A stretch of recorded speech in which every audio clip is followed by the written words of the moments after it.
So the next part that we want to talk about is the screen that you see behind us. So this is what we call a differential.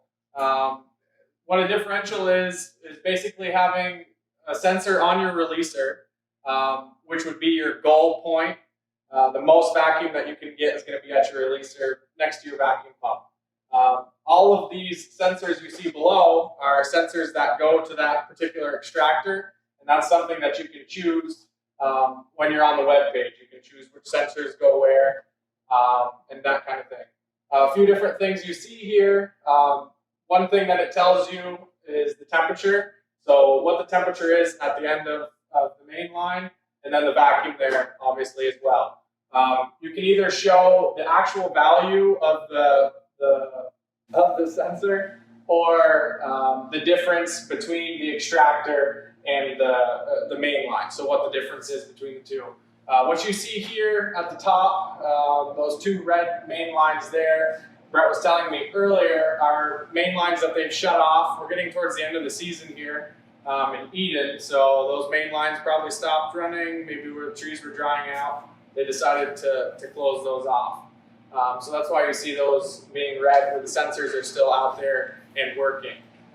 These other sensors that you see, these green ones, is telling a difference of almost 2 inches of mercury from the end of that main line and the extractor.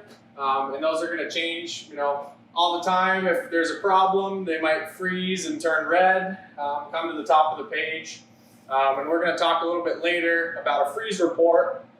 So you can see, when the sensor froze, what the vacuum levels were, and you can look at the details by clicking on those. I'm just going to have Brett here talk about how they're using the system and how they're getting benefits from it.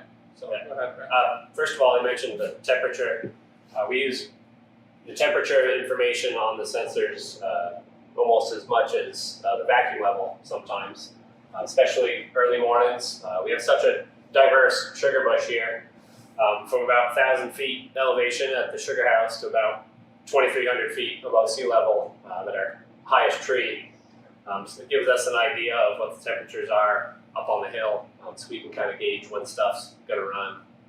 The differential page has been very handy for us. After we do our first round of vacuum checking, where we walk every main line in the woods, we don't want to do that again. So we have, as I mentioned in the other video, we have sensors on the top of our wet-dry systems. So we can tell the vacuum for that whole system. It may be 2,000 taps, 4,000 taps on that system. And we have 53 of those systems. It gives us an idea of where we send our labor for that day. So we'll make a list of, we'll go to the differential page. It'll tell us which one's the worst. We go to that, and then we go to those systems, and then we come back to the sugar house and see how we did. Yeah. It's also great. He can be out in the woods, and you can pull up, as long as he has service, Brett can pull up he can see this screen here out in the woods and say, okay, we fixed this problem. Now I see there's something else here, so we're going to move to that other conductor system without having to come back here. So it's a great tool to be able to have in the woods as well. Like I said, if you have cell phone coverage. Yeah, and you have to just know your woods in terms of how you use it, because the vacuum works like a chain. So if we have a system that's really low vacuum and it's only halfway up the chain, it's going to affect the vacuum on all the rest of the systems above that. So you may just have to go check, that one main line or that one system instead of checking everything that's above that. Great.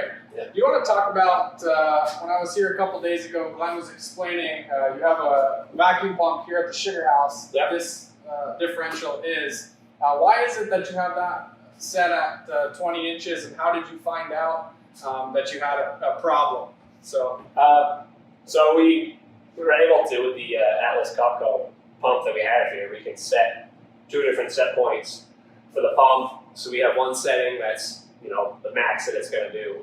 This pump has been running in the last couple of days at 28.8 inches, which is pretty amazing. Really good, yeah. For where we are. If it's a colder day, marginal temperatures, especially early in the season, we'll set it to the lower set point. For leak checking, we don't want to be freezing the leaks at 38 degrees, whereas if you have a lower vacuum, it's less likely to happen. Right. So you're setting that vacuum pump, you're slowing it down so you don't freeze the line solid out there in the woods. Yes, exactly. This differential page gave them the ability to see that was happening and then compensate for it.